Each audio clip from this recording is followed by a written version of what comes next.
warahmatullahi wabarakatuh. Bismillahirrahmanirrahim. Alhamdulillahilladzi allafa baina qulubina fa'asbahna bi ni'matihi ikhwan. Allahumma shalli wa sallim wa barik ala sayyidina Muhammadin nabiyina al-mustafa wa ala alihi wa ashabihi wa man ittaba'al huda amma ba'd.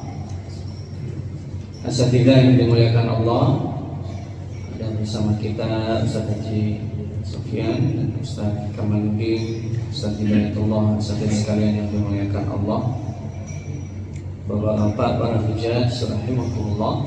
Alhamdulillah pagi hari ini kita kembali dipertemukan Allah jasad dan roh kita. Mudah-mudahan hari ini menjadi saksi baik kita nanti di hadapan Allah SWT. Amin, Allahumma amin. Kita lanjutkan kajian tazkiyatun nafs kita. Kita sudah sampai pada jenis-jenis muhasabatun nafs. Kita hari ini akan selesaikan serial terakhir, yaitu faidah atau manfaat dari muhasabah. Qala al-muallif rahimahullahu ta'ala, fawaidu muhasabatin nafsi. Jadi manfaat dan faidah dari muhasabah. Al-awwalu al-ittila'u ala uyubi nafsihi, wa man yattali' ala ulubi nafsihi lam yumkinhu, bisa juga dibaca lam yumkinhu izalatuhu.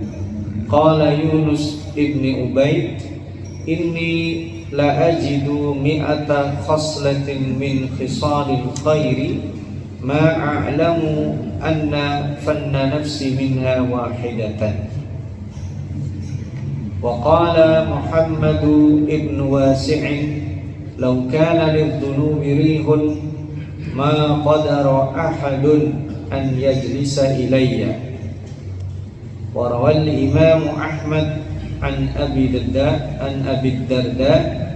la yafqahu ar-rajulu kullal fiqhi hatta yumakkita an-nasa min jambillah thumma yarji'u ila nafsihi fayakuna asyaddalah maqtan. Jadi yang disebut faidah muhasabatun nafas, setelah kita mengetahui jenisnya, caranya, prosedurnya, yang pertama adalah mengetahui aib dirinya.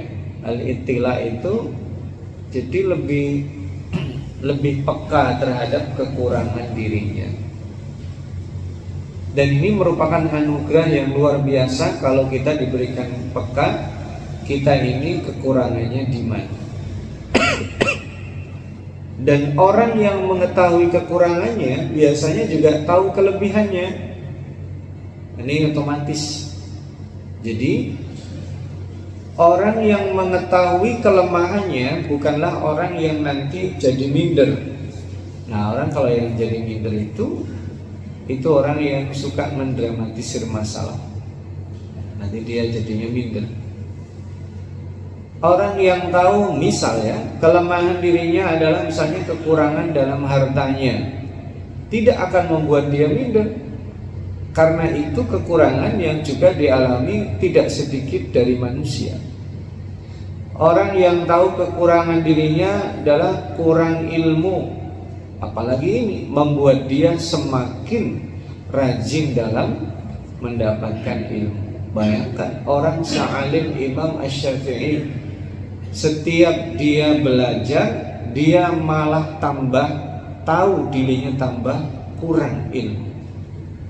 Dan itu dirasakan kalau kita baca Al-Quran, memahami, itu kita akan semakin, Masya Allah, ini saya baru tahu sekarang, ini baru tahu sekarang, ini baru tahu sekarang. Itu yang akan didapatkan, dan dia tidak terasa di saat itu ilmunya bertambah.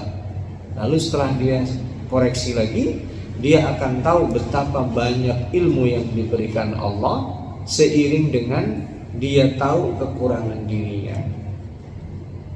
Nah, al-ittila' ala uyubi nafsihi ini kalau bahasa sekarang, dia akan tahu diri.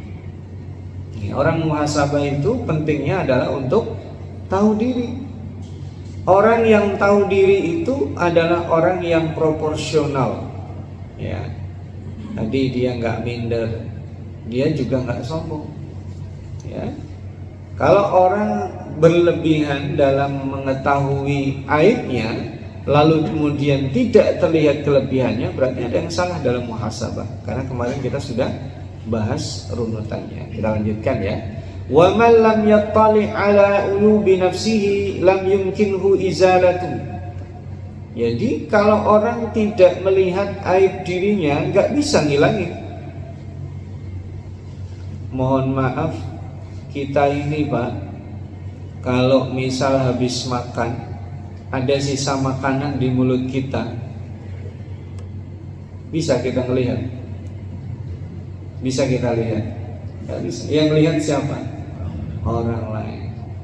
Berani orang lain ngilangin? Ya berani. Kalau anaknya mah dicolek sama dia.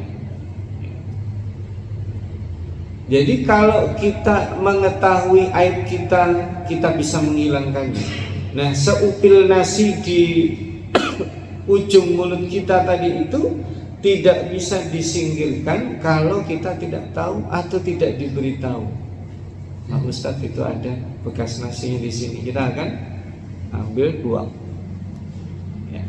Kalau kita tidak diberitahu, nggak bisa kita buang.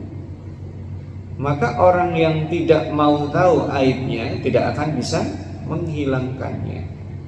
Aib itu tidak selamanya adalah kekurangan diri dalam arti yang membuat orang jadi minder. Aib itu bisa jadi dosa yang kita lakukan kepada Allah saat kita sendiri, saat tidak ada orang melihat kita. Contohnya banyak. Kita lagi jalan, nggak ada yang nemenin kanan kiri. Ada cewek seksi lewat, dilihat jangan. Dilihat jangan. Ya, nah, mumpung nggak ada orang, saya lihat aja. Itu aibnya. Nggak ada yang tahu kecuali dia dan Allah. Kita lagi sendirian, tahu-tahu ada uang 20 miliar, ya, dibawa pakai kantong kresek. Ya. Mau silaturahim nih, silaturahim bawa kantong kresek isinya duit 20 miliar. Yang tahu dia sama yang ngasih doang. Terima jangan? Wajar nggak orang ngasih hadiah 20 miliar? Ya kalau mimpi mah sama aja, gratis ya kan. Kalau beneran ini terjadi, ada orang ngasih segitu, wajar nggak itu? Nggak wajar. Berarti ada apa ini? Potensi aib di situ. Kelemahan kita di harta, kelemahan kita di wanita. Jabatan sama juga. Jabatan biar dia boleh misalnya merampas jabatan orang, lama-lama dia insaf. Ya. Caranya bagaimana? Sudah terlanjur dia insaf dia. Kalau seandainya dia mendapatkan jabatan itu dengan baik, alhamdulillah sudah selesai. Kalau dia mendapatkan jabatan itu dengan cara tidak baik, lalu kemudian dia mau bertaubat, ya dia harus menebus kesalahannya. Yang tahu siapa? Dia dan dia sama timnya juga tahu caranya. Tebus kesalahan. Maka hidup kita itu selalu penuh dengan hitung-hitungan. Dan setiap hitungan selalu ada resikonya. Nah, kita harus paham itu. Apaan aja. Kita masuk warung aja tahu resikonya. Ya, makanya Masya Allah, itu semalam Al-Fakir baca lagi sambil baca surat Yasin. Masya Allah. Itu kata-kata yadda'un, mereka dikasih Allah apa yang mereka inginkan. Dan ada di surat lain disebut aminin, orang makan dengan tenang itu cuman di akhirat. Di dunia ada orang makan tenang? Nggak ada, Pak. Kita di dunia makan seenak-enaknya, udah kenyang, mau lagi nggak bisa. Ya. Apalagi kalau makannya di warung, makin nggak tenang, dia ngitung duit pasti. Ada orang makan enak pas makan, nggak enak pas bayarnya. Ya, oh saya ditraktir, tetap aja nggak enak. Mau seenak-enaknya orang, makan di dunia tetap tidak nyaman. Dalam artian yang nyaman sesungguhnya ya. Ketika dia misalkan pejabat minta dimasakin, dia pasti ngerepotin orang, nggak enak juga. Apapun keinginan kita di dunia beda dengan di akhirat. Nanti kalau sudah di akhirat tidak ada batasnya, mau apaan aja dijabanin sama Allah. Maka saat kita di dunia itu, sebelum mendapatkan itu nikmat Allah, mendapatkan makanan, itu bukan makanannya yang menjadi nikmat, tapi suasananya. Muttaqiin, bahasa Al-Quran muttaqiin, ya itu luar biasa. Orang nyantai senyantai-nyantainya itu di dunia, tidak ada senyantai-nyantainya orang di akhirat. Di dunia kita mas santai, asik hari Jumat, ya pulang. Yang kerja rutin itu santai dia setelah lelah-lelah dari Jumat, yes hari Sabtu. Nanti kalau sudah hari Ahad malam, udah masuk dia di pikirannya, besok harus kerja, besok harus macet-macet lagi. Nggak ada selesainya di dunia. Karena Allah ciptakan manusia fi kabad, selalu dalam kepayahan. Mau tidak punya uang, mau punya uang, mau sehat, mau sakit, mau dekat keluarganya, mau jauh keluarganya, itu tetap saja payah hidupnya. Karena kita sedang hidup di dunia. Ya. Maka orang yang yattali ala uyubi nafsihi adalah orang yang bisa punya kemungkinan menghilangkannya. Ya, contoh sederhana, kita kadang kurang peka ya Bapak ya. Kita lagi bawa ransel, naik kereta, itu orang yang tidak peka dia santai aja, geser kanan, kan nyenggol orang di belakangnya, geser kiri, nyenggol orang di belakangnya, karena nggak peka dia, tidak pernah hitung. Harusnya kalau saya geser, ini lagi desek-desekan, selain tidak aman itu mengganggu. Sama perkataannya, sikapnya itu juga kalau dia evaluasi dia tahu. Dan kadang kita ngerasa, aduh sikap saya ketemu orang tidak senyum, padahal dianya bukan masalah tidak senyum, dia lagi banyak pikiran. Orang lain mah nggak mau tahu. Ini biasanya senyum, ketemu saya nggak senyum hari ini, dah apa nih? Jadinya suudzon. Ini bisa ngerasa, oh kurang senyum saya, terlalu banyak mikir pekerjaan, terlalu banyak mikir masalah, akhirnya dia bisa menghilangkan. Ya, itu kan aib juga. Kurang sedekah, dia bisa tahu.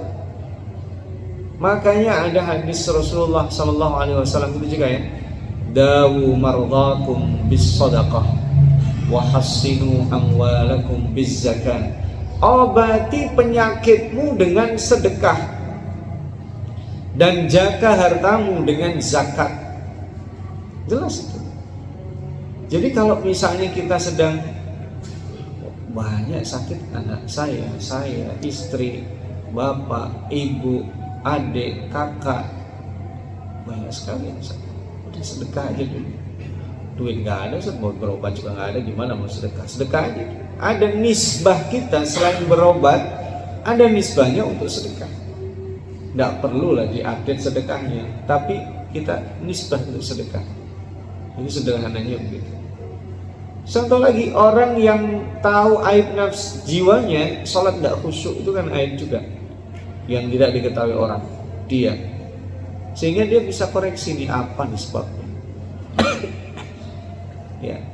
Yang paling berat dalam hidup kita itu bukan kehilangan orang terdekat kita, bukan kehilangan harta kita, bukan kehilangan ilmu kita, bukan kehilangan koneksi kita, tapi kehilangan Allah dalam diri kita. Itu aib terbesar.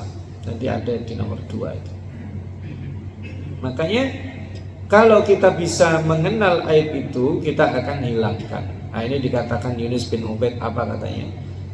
Aku menemukan 1000 bagian dari kebaikan, ya, yang aku tidak mengetahui. Inilah ajitu mi afaslatin min hisalil khair ma'a'lamu anna fanna nafsi minha wahidah. Jadi fanna nafsi itu seni muhasabah diri, ya, itu diantara yang paling bagus diantara 100 kebaikan. Ibaratnya ya, kita punya kebaikan banyak, tapi menghitung-hitung atau fikih tahu diri itu diantara yang terbaik. Makanya fikih tahu diri itu luar biasa. Tahu diri keterbatasan dan tahu diri kelebihan. Sederhana loh Pak, sederhana.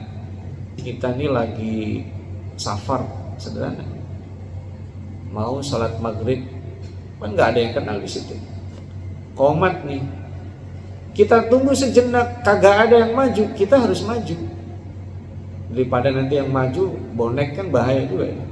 Dia nggak tahu diri, cepetan maju jadi imam, bacanya belepotan, kan susah juga misalnya.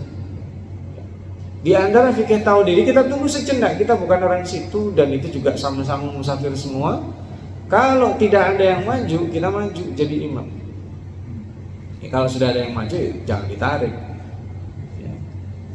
Sama di saat yang sama, posisi kita tidak di situ, sama juga kita jangan di situ. Pengen aja posisinya di situ, pengen dapat panggung terus ya, tidak juga. Kita harus tahu posisi kita di mana. Nah ini makanya fikih tahu diri itu sama. Saat kita bekerja sudah lelah, istirahatlah ya. Dan tidak ada lebih baik kalau kita mempraktekkan apa yang dipraktekkan Rasulullah SAW. Ba'da isya tidak ada begadang. Itu kan fikihnya Rasul. Meskipun bukan bisa kita bantah, realitanya berat itu kalau hidup di Jakarta. Kalau kita hidup di Merauke bisa, itu pun 10 tahun lalu ya. Kemarin saya waktu ke Jogja, satu samping pesawat saya orang Papua, cerita banyak. Dari Merauke beliau ini, dari Merauke ke Jogja, pesawatnya pesennya langsung, tapi ternyata oleh pihak penerbangan diputer-puter tuh dari Merauke ke Makassar. Makassar harusnya dari Makassar ke Jogja, tidak nih, Makassar ke Jakarta, dari Jakarta ke Jogja. Bayangkan, itu takdir kan? Cerita kita ngobrol. Saya tanya gimana Merauke? Dulu saya waktu ke Merauke udah lama, gini-gini. Oh sekarang begini, sekarang begini. Sepi di sana. Kalau setelah Isya jam 8, jam 9 udah sangat sepi sekali. Ya. Dan harusnya memang kondisinya seperti itu. Tapi itu mungkin di Jakarta. Kalau saya jam 8, ada Jakarta jam 9 sepi. Baru mulai jam 9. Nah, kalau kita bisa membiasakan diri, kalau sudah tidak ada keperluan, malam kita tidur cepat, malamnya bangun cepat, kita bisa ada waktu jeda sebelum kita sholat subuh. Itu adalah nikmat yang sangat luar biasa. Karena itu waktu yang kalau bahasa dulu, bahasa televisi disebut prime time, waktu yang sangat luar biasa produktif, waktu pagi itu. Makanya waktu pagi itu paling banyak disebut jenisnya dalam Al-Quran. Al-wudu, al-ibkar, as-subhu, al-fajru, al-duha yang terakhir. Nah ini kita gunakan kalau fun atau seni muhasabatun nafas itu luar biasa. Kita lanjutkan nih. Muhammad bin Wasi' mengatakan apa? Lau kana lidzunubi rihun ma qadara ahadun ayajlisa ilayya. Kalau seandainya dosa itu angin, nggak ada yang sanggup duduk bersamaku. Bukan kayak ilmu apa itu? Artinya apa? Saya punya angin kencang, kenapa? Dosanya banyak. Kalau seandainya dosa itu adalah angin, nggak ada yang duduk di samping kanan kiriku, katanya. Kenapa? Saking banyaknya dosanya. Kita kalau mau hitung dosa kita apa, Pak? Ketemu orang pasti ada 1-2 kata yang nyakitin dia. Makanya sunnahnya kalau kita dalam majelis gini kita baca apa? Doa kafaratul majelis. Karena dalam majelis kita itu kadang ngomongin orang, kadang kita bergurau berlebihan, ya. Kadang kita ngomongin ada dusta tidak sengaja. Ya, kalau sengaja mah lebih dari itu. Makanya ada namanya doa kafaratul majlis. Sudah begitu. Supaya kita berdiri itu sudah diampuni dosanya oleh Allah Subhanahu wa taala. Enggak bisa orang duduk bersamaku kalau dosa itu angin. Ya. Imam Ahmad dari Abu Darda. Nah, ini lebih lagi. Kalau seorang itu faqih, ya, maka fakihnya itu adalah tidak sempurna sampai dia memindahkan. Dia kalau lihat ada orang maksiat itu benci. Coba dia lihat dirinya, dia pasti akan lebih benci dirinya daripada orang yang bermaksiat di sisi Allah. Kadang ya kita ngelihat ada orang maksiat, marah kita, benci kita. Coba setelah itu kita ngelihat diri kita, enggak, saya kerenan dia, kerenan saya daripada dia. Nah itu fikih tahu dirinya kurang biasanya.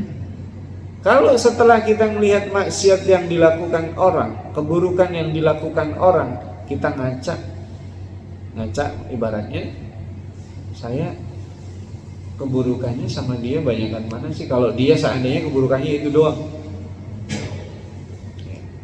enggak, saat dia memang orang buruk semuanya.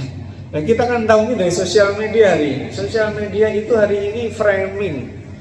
Hati-hati Bapak hadirin sekalian, zaman dulu juga sudah ada framing yang nuduh berzina Ummina Aisyah radhiyallahu anha dengan sahabat terbaik Rasul Safwan bin Mu'attal. Itu kan karena framing. Jadi di capture aja itu, difoto ibaratnya Aisyah naik kuda, sahabat Safwan bin Mu'attal gandeng di samping. Udah difoto, lalu dibikin status, dikasih, ini kenapa begini? Udah gitu aja setelah, udah jadi fitnah. Kadang orang memotret kita dari sepotong-sepotong. Nah akhirnya kita jadi salah paham.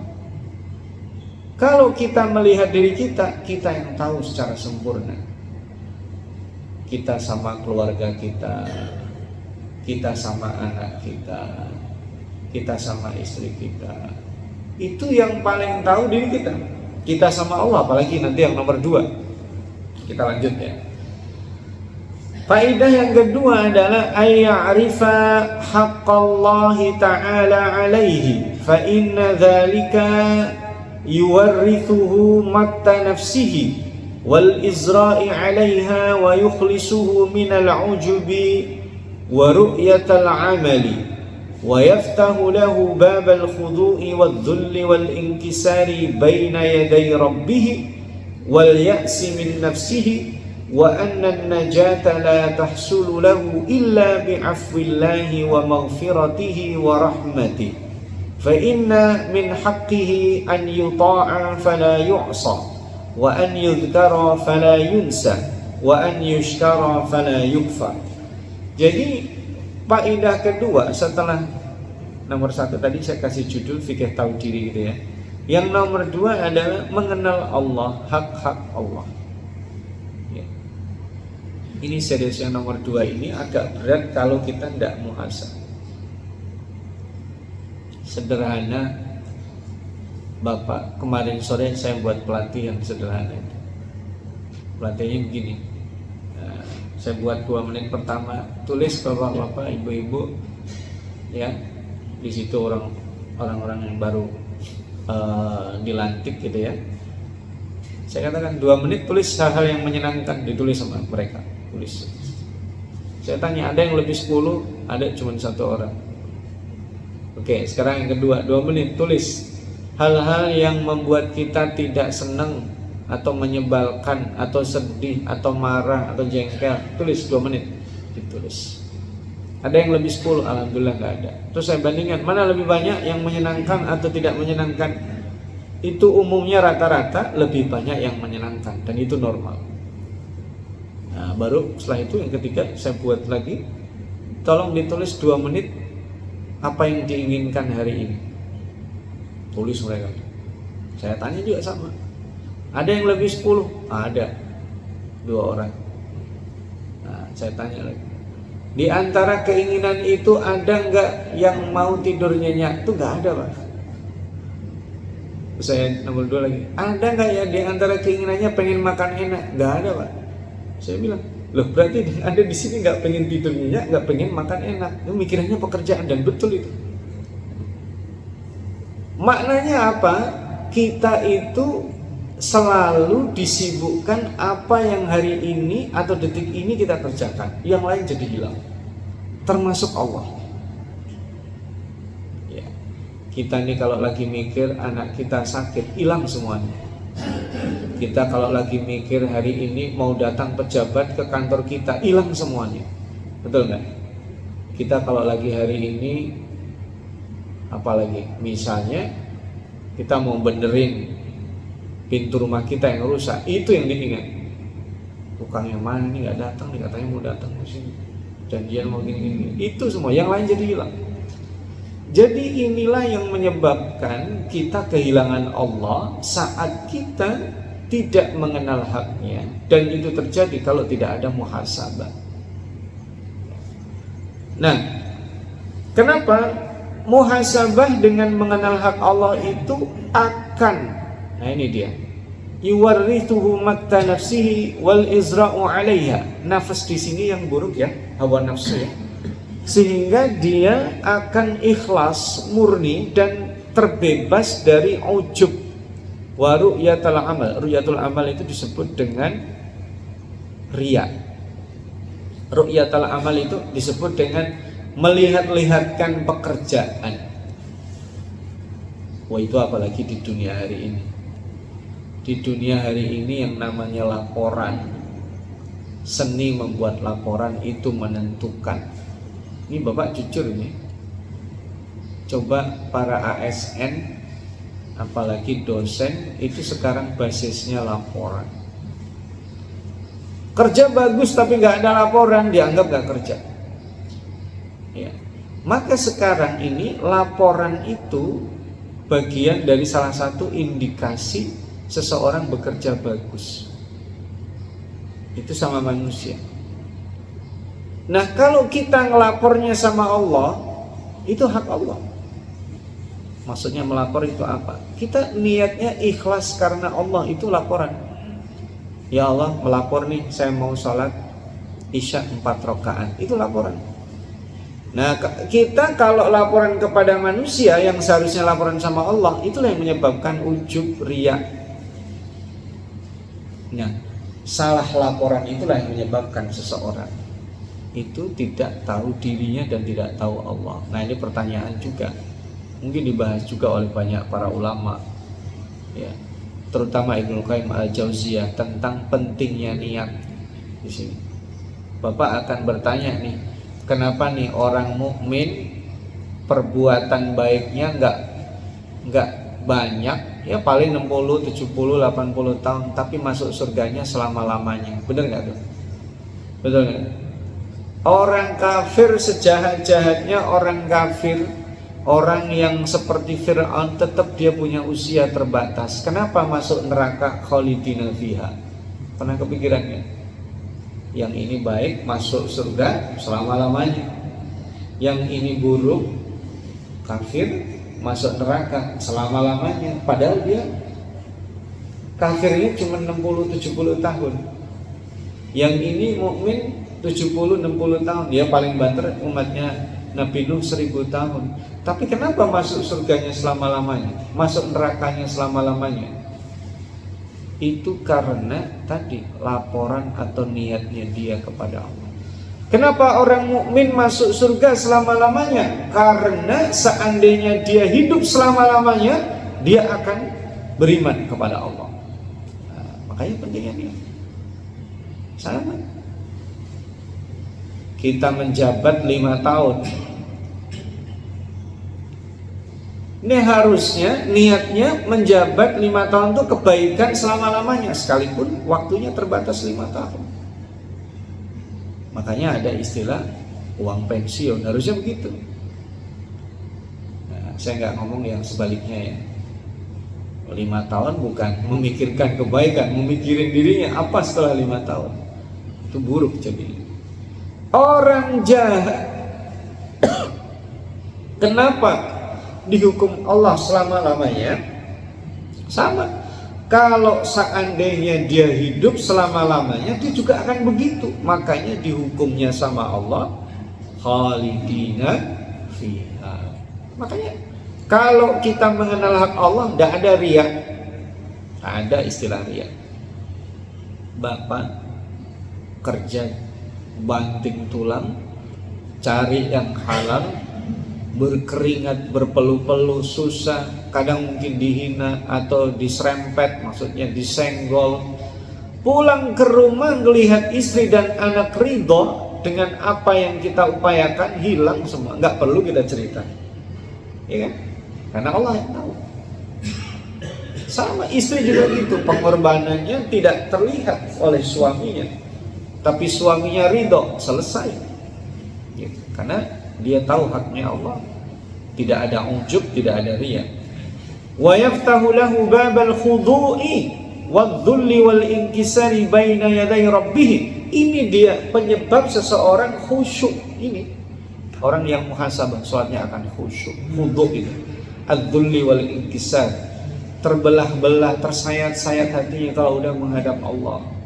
Makanya mudah meleleh, halus hatinya. Lalu wal ya'si min nafsihi, ini kalau diterjemahkan apa adanya buruk ya, nggak bagus ya.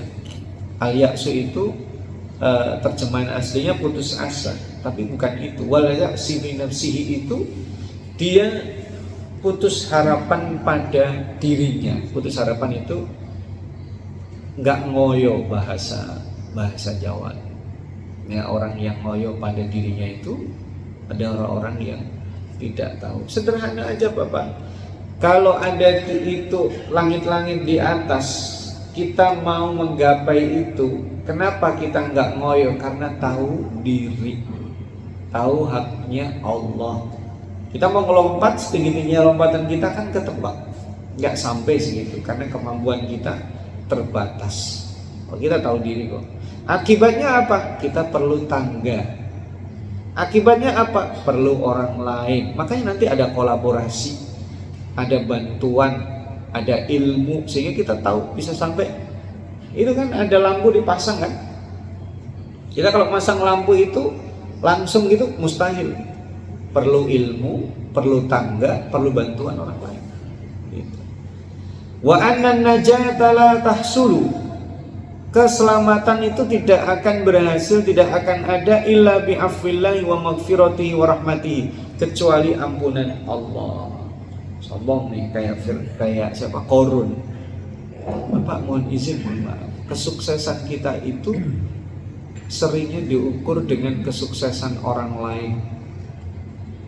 Itu dalam teori manajemen juga salah. Apa kesalahan? Merasa tertinggal.